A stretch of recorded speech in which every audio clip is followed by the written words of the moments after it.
Good Tuesday and welcome to the AgNow Roundup. My name is Dave Deacon. Drills are rolling across the southern Great Plains, and that means that the wheat crop for the 2024 season is going into the ground, and there's a lot of excitement behind it. We're going to be talking with Dr. Romulo Lolotto with Kansas State University and Dr. Brian Arnall with Oklahoma State University in just a few minutes. But first, let's take a look at the weather across the region with meteorologist Matt Makens.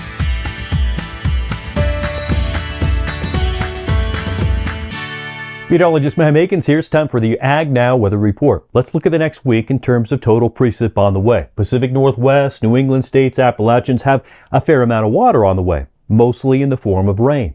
Upper Midwest into the northern Corn Belt, hit and miss pockets of some lighter rain. And then you look New Mexico into Texas, out into the Gulf states. And yes, that's not a lot of water, but consider West Texas, New Mexico, Arizona, Colorado for the time of year to get around a quarter, perhaps a half inch. Again, considering the time of year, that's a decent amount of water. But a lot of the central and southern plains are dry. And many of us have wheat in the ground. We fought very warm ground temperatures to plant. Then we had that teaser of rainfall in September. So what's happened by shutting that off? We're starting to worry about it. We're still trucking in water to help with the cattle. We're trying to irrigate, supplemental irrigation. But in our mind, we're in El Nino, so where is the water? Let's talk about the short-term and then the long-term weather pattern in this AgNow weather report. So overall, the drought has increased for the southern states throughout the course of the summer and the fall. We know that. It has also increased in the Corn Belt. Now this area is kind of synonymous. It kind of comes with El Nino to see the drought shift from the south up to the north. Now we need to recover this territory in the south from the drought. But how can we do that? How quickly can we do it? It is not quick. We have to pump the brakes a bit. El Nino, once it's established, it may still take time for you to get the water. And I'll have a breakdown of the timing in just a moment. What are the threats coming through for the next week or so? Well, as far as rainfall, not that it's a threat, but to get at least 1 inch for this time of the year may lead to some ponding of the water. It's great for soil moistures, but maybe too much for the Corn Belt. So we're looking at some higher probabilities in the corn. So anybody that's still harvesting corn may have to run into some rain issues next week. But for Oklahoma down through Texas, that's going to be favorable. We at least have some odds of getting 1 inch of water, which for the wheat, pastures, stock water, those are great. That's a great probability to see. Now, I hope those chances go up as we get closer, but that'll be coming with a system next week.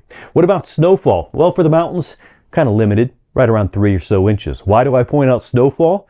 We need the snow here for the surface water supply, that runoff for our irrigation needs next year, the start of next growing season.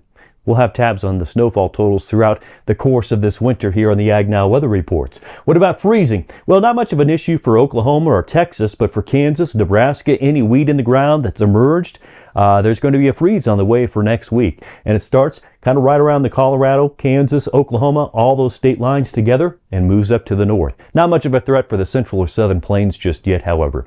So again, with the drought, we're seeing it increase here. There's a little bit of moisture on the way over the next 10 days. It's not going to offset the drought, but at least it will help. And for the central and southern plains, from the precip maps, the odds are just not favorable to have an immediate recovery, although we do have some water on the way over the next 10 days as shown. So how do we overcome this long-term drought across the south? Well, with El Nino, its impact is not immediate and it doesn't go continuously. So here's kind of a general sense of when El Nino's impact is greatest. Its greatest dry impact, its greatest drought-producing impact is November through March in the Pacific Northwest and December through March into the sections of the Corn Belt and the Great Lakes. When is it likely to bring in the water? Well, wetter than normal, usually from November through April for the southeast and January through April for the southwest. So you can kind of see how that precip will migrate across the southern states. So it's not an immediate impact. El Nino's largest impact for the wheat areas is in the midwinter through early spring. That's when we have our biggest impact. And what will that impact look like this year? In a very general, basic sense, precipitation from November to April will favor sections of the southern plains into the central plains with a surplus of water. I do worry about the magnitude of the drought areas and how far south they come. Whether or not they reach some of the wheat areas up eastern Oklahoma or eastern Texas remains to be seen, But right now, based on the strength of this El Nino, the timing of it, the magnitude, all of those things together, this is kind of the general sense of the probabilities for you getting a surplus of water as we go throughout the winter. That's this week's AgNow Weather Report. Of course, we'll have more updates on this as we go throughout the seasons ahead, but we'll also have more of those looks at the freezing potential, the moisture potential, and the snow potential in next week's report.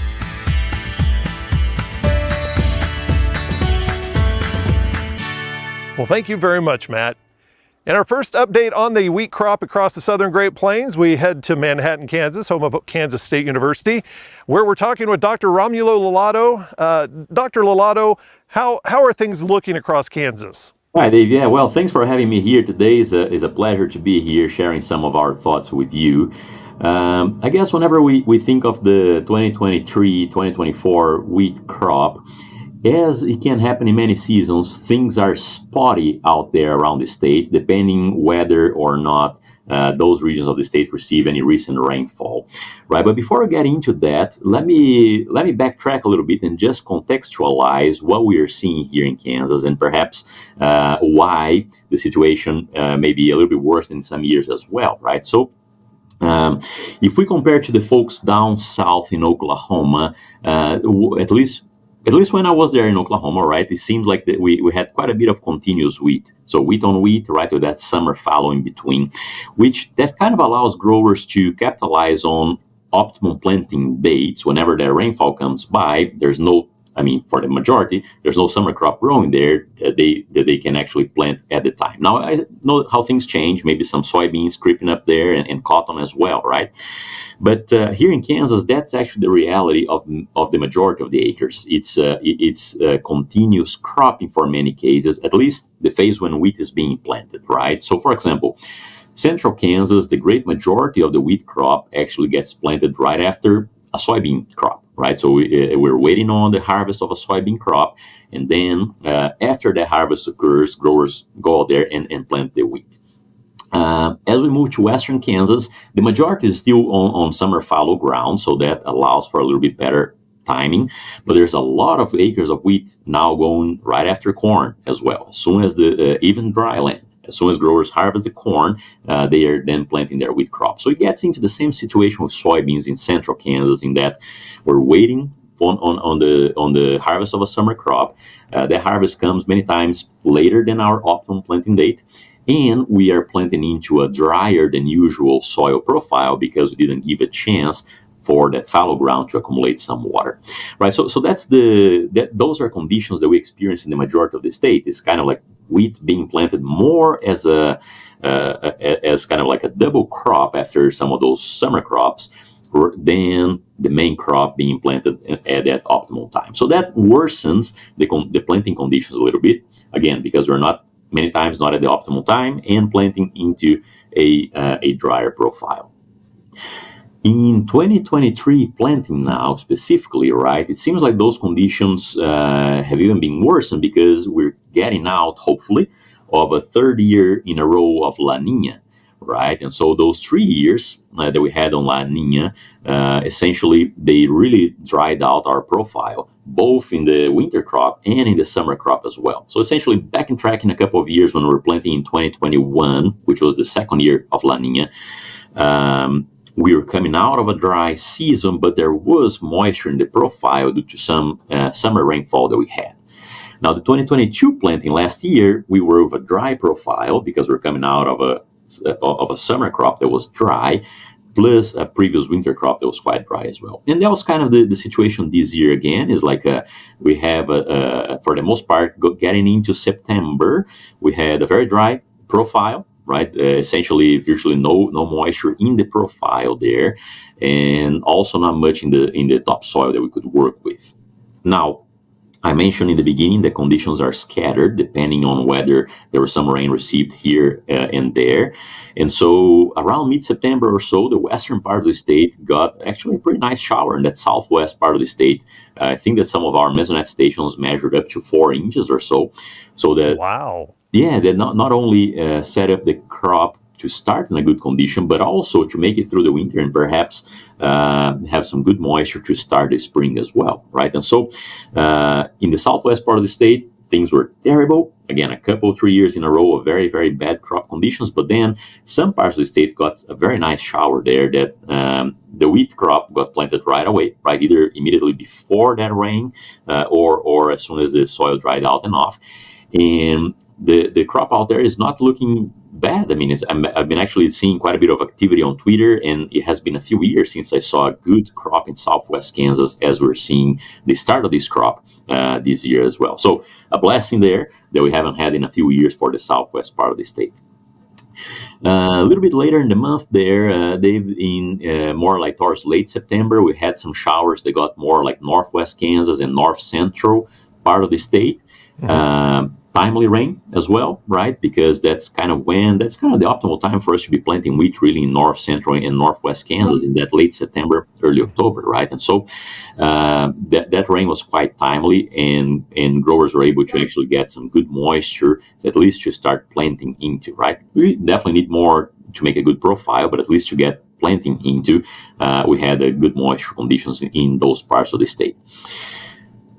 We've missed some of those rains kind of in the central and south central part of the state. So there were some moisture there in that mid-September or so that some growers were able to capitalize with an early planting.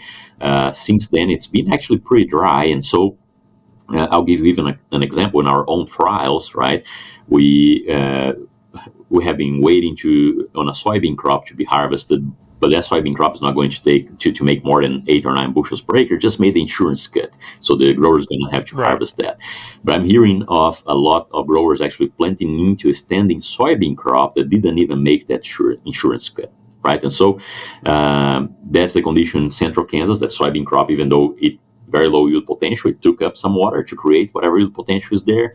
Dry planting conditions, right? And we're going to kind of have to pray for a rain here pretty soon for that crop to get into a good stand establishment there. Again, scattered showers, right? Regional around Salina, which is right there in central Kansas. They got about an inch of rainfall just last week. So that should make the wheat crop quite happy there. You go a few miles south from there, McPherson or so, already they kind of missed that shower. So again, quite spotty. One recommendation, Dave, that we're talking about for growers in these conditions, right? Growers who are planting their wheat crop now, but they have a dry profile, right? Or even a dry topsoil, is we need to treat it as it is a late planted crop, right? If that crop is not going to emerge here within the next few days, we need to treat that crop as a late planted crop. And what do I mean by that? If we're planting the crop late, we're pretty much planting, we're going to have less time for that crop to tether, right? It's going to emerge late, and we're going to have less time for that crop to tether. So we need to do everything that we can right now to ensure that we're going to have as many tillers as we can out there, because temperature accumulation is not going to be in our side, right? So what we mean by that is ramping up seeding rates, right? We need to be thinking of higher seeding rates if we're planting now in a dry profile. We also need to be thinking of, if possible, putting out some starter fertilizer, right? There are a few situations where starter fertilizer really, really pays the bill there, and one of them is when we're planting late. And so thinking about putting out starter fertilizer becomes more important in these situations now. And also like a fungicide seed treatment, right? Because if we're going to put that seed out there and it's going to lay dry and wait until a rainfall comes by for it to emerge, there are greater chances that some diseases or will actually impact that seed, right? It's going to emerge into cooler soil conditions as well. That increases the chances for some fungal diseases. And so, again, treating that seed with fungicide seed treatment becomes important. Putting out starter fertilizer and ramping up seeding rates if we're planting now, mid-October, into soils that are dry and we don't intend to see any germination there within the next few days. What's the attitude of the producers that you've talked to across the state? Are they excited about the potential for a better than 23 wheat crop? With the forecast for a potential El Nino, right, above average chances of a potential El Nino there, that definitely brings up the hopes, right, the hopes of the producers up, and I think that producers will be willing to invest in the crop a little bit more. So that's the general feeling that I'm getting, is that it is like finally we're maybe getting out of that 3 year in a row of an El Nino of La Nina, right? And so that definitely brings hope up some, and so I think that we're seeing a little bit better attitude towards wheat this year than we have seen in the past. Yes, or at least in the past couple of years, I should say, right? Right? Yeah. There's always that hope for a better crop than some of the best years, but always better than last year. And speaking of the last year crop, what did we see with a smaller crop? Did we see higher proteins across the state with the wheat that was coming in? Were there any bright spots to the 23 crop? Usually that's what we see, right? We see a lower yield, and that kind of relates to a higher protein, right? So definitely there was more protein out available last year than in a normal year. Now, last year was also kind of funny because some of the rainfall came late, right? We had some rainfall that came out late May and early June across the state, and temperatures were pretty cool until that mid-June time frame, right? So that combination actually, for those fields that were exposed to that combination, proteins were more at the average level, right? Because again, the late season cool temperatures and a little bit of moisture available still made up that we compensated a little bit of the low yield potential, but it was definitely above average protein compared to a normal Kansas crop. So that, I guess, it's on the upside, right? Even though from the meal perspective, they can kind of source that protein if they needed to from elsewhere as well. But it's also always good to have it in the state and make sure that things that we stay within and we actually have a good market for that. So at least on that was an upside. But I guess the bigger picture upside that we had was that the late season cool temperatures and some moisture that came down in parts of the state, they at least ensured that we didn't have a complete failure, right? I think that was the biggest picture of last year, is that mid-May we're starting to travel around the state doing with our wheat plot tours, and it was very depressing, right? It was very depressing because just because of the conditions of the crop. But then temperatures started to cool down a little bit, and we had some moisture that came down that helped the crop at least make sure that we didn't have a complete failure on last year's wheat crop. Going into this wheat crop, if you had one piece of advice for Kansas wheat producers across the state, what would it be for this crop?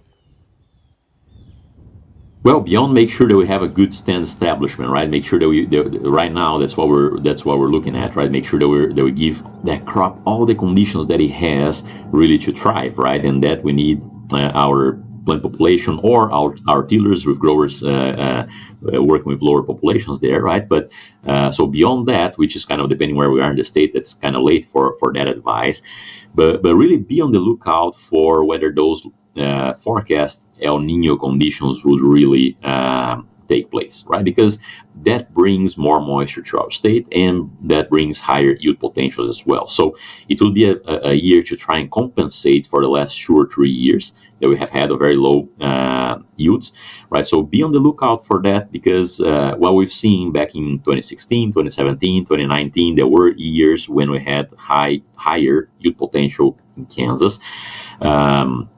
Is that we had a very low protein crop, and that's because there was not enough nitrogen out there for the crop to make up yield, right? And so we're leaving yield behind, we're leaving yield in the table every time that our wheat crop doesn't make around 11.5 protein percent, right? So be on the lookout right now in February, March, when we're putting out that top dress application for the forecast. Is really El Nino coming around, and we're going to have the higher yield potential. Well, I would make sure that we have some nitrogen out there in the profile for those plants to really capitalize on it and be able to produce a good grain yield and capitalize on that. And another thing to be on the lookout, if we do have an El Nino year, is just the incidence of fungal diseases later in the spring, right? And specifically, stripe rust has taken a toll on our yields all these years that we had higher yielding conditions, depending on the year, leaf rust. And more recently here, we saw even some stem rust creeping up. And so, again, if we do have an El Nino year, it's a year to try and capitalize and make some bushels out there. And to do that, we need to make sure that our bases are covered in terms of enough fertility out there, as well as make sure that we're covered in terms of disease incidence and disease potential. Well, thank you so much, Dr. Lolotto, for going on with us and giving us an update on the 2024 Kansas wheat crop. Thank you, Dave. I appreciate the opportunity to share some thoughts with you.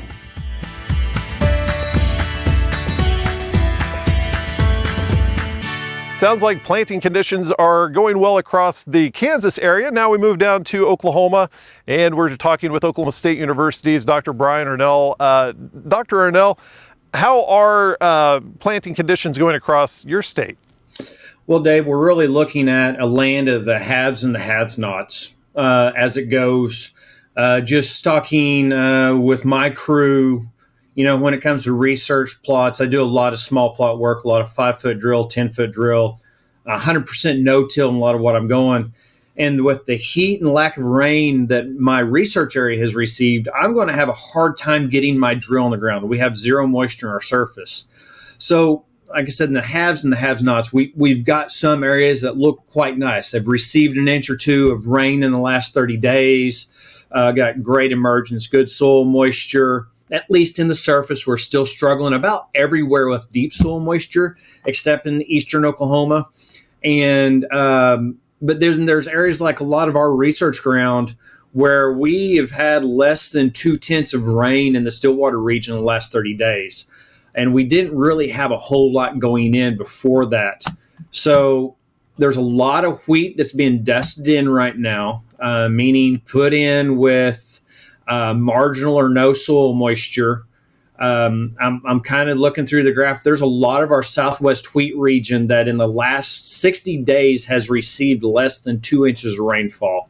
Wow. And if you look at our total, our temperatures that we've had throughout September and this part of October and some of our winds, we've dried out pretty well. So unfortunately, we've got a lot of wheat ground that needs a touch of moisture. There was a little bit of moisture a few weeks ago. Wheat producers were excited. They got out there. They said, "Hey, it's early. I'm planted into this little bit of moisture." Has it come up at all? And if so, if not, what should producers be doing? So really, I took a trip across the high plains last week doing some corn harvest. And what I seen, at least in that northwest segment, which I would say was probably similar to southwest, those that got it in ahead of the rain got a really good stand. And so those that had the rainfall, we've got some really good stands out there. You can definitely start seeing now the pockets that only had enough to germinate and get up and moving, because I have seen some of the early planted wheat, even around the Stillwater region, starting to turn blue. On that early grazed wheat, we're starting to see drought stress symptomology from Stillwater down through our southwest part of the region into Altus. Like I said, our northwest, we've got some really nice pockets. Those that came in after the rain, you can really see drill depth differences. So I see a lot of spotty emergence, standing emergence across that northwest corridor. And so you could really look at about every field and guess about when it was sown. And unfortunately, like I said, there's a lot of wheat being drilled the last week or so, last 5 days, that is being dusted in. Is the crop salvageable in those situations where it was planted and then everything dried out, the wind dried out the soil, and there really is no moisture to speak of right now? Yeah, absolutely. Wheat's an amazing crop. It's a resilient crop, a tough crop.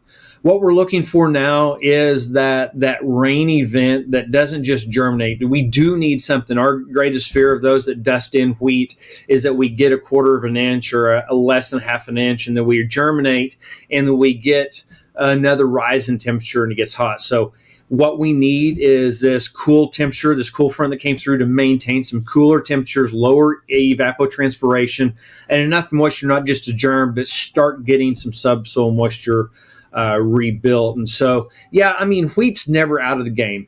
Even last year throughout the drought, there was a lot of wheat that would have been zeroed out or was zeroed out. And then a last minute rain comes in and it saves it. Dr. Jeff Edwards, as you remember, our former department head now at Arkansas, always had a saying that wheat is always one day from death.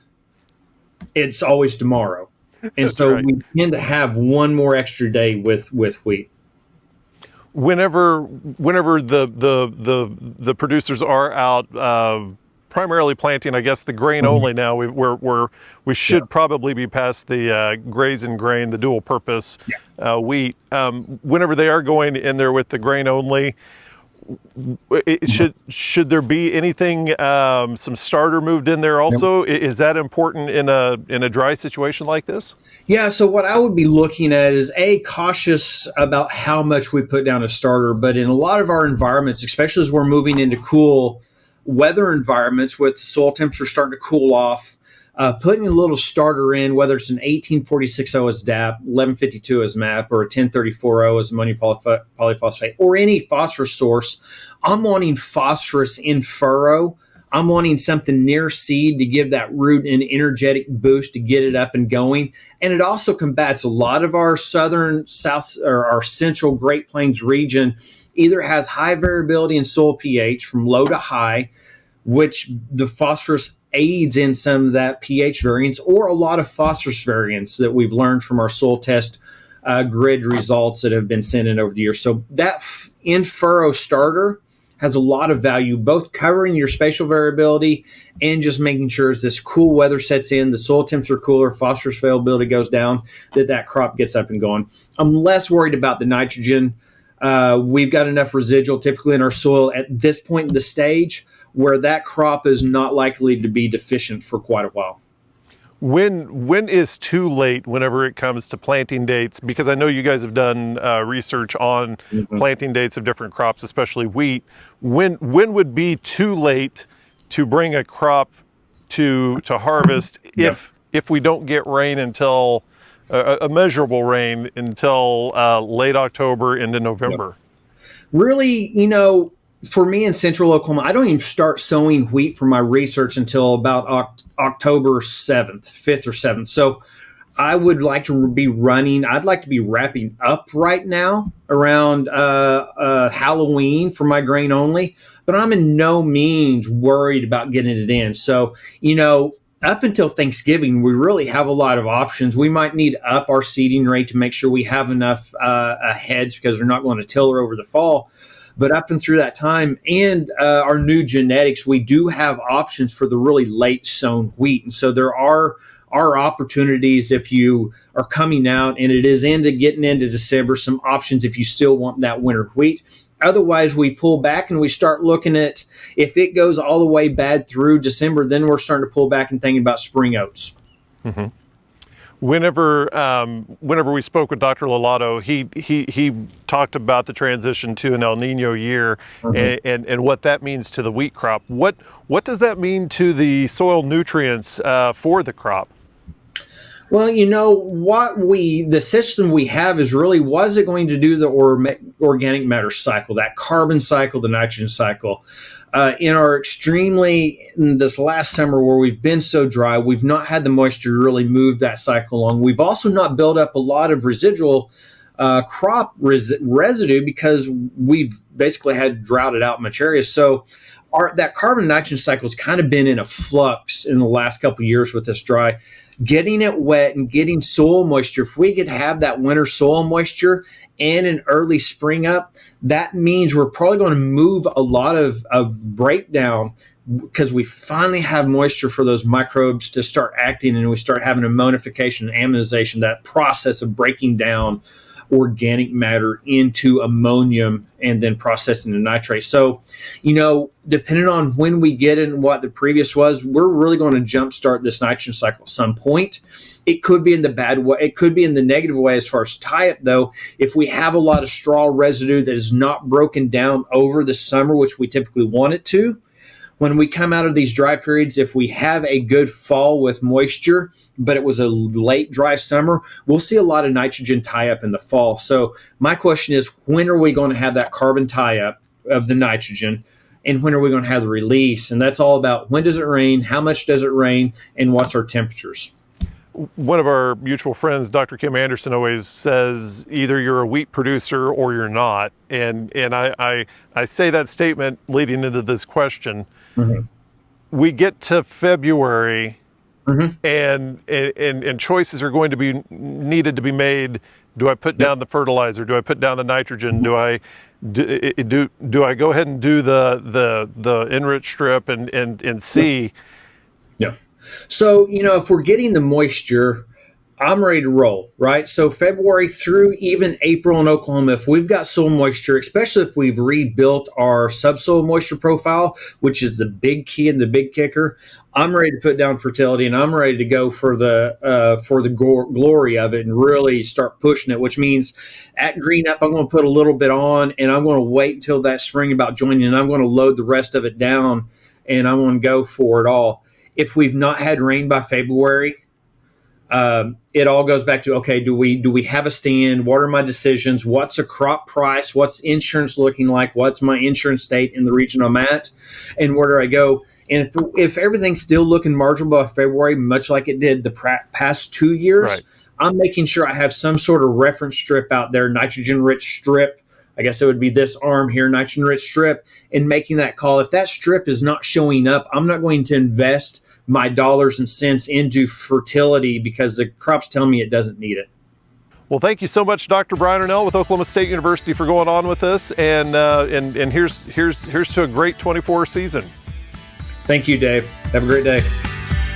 And of course, thank you for watching this episode of the AgNow Roundup. If there's something on the show that you'd like to learn more about, visit our website, agnowtv.com. And while you're there, check out our social media accounts, sign up for our email. And of course, you can download the AgNow app there as well. From our farm to your farm, I'm Dave Deacon for AgNow.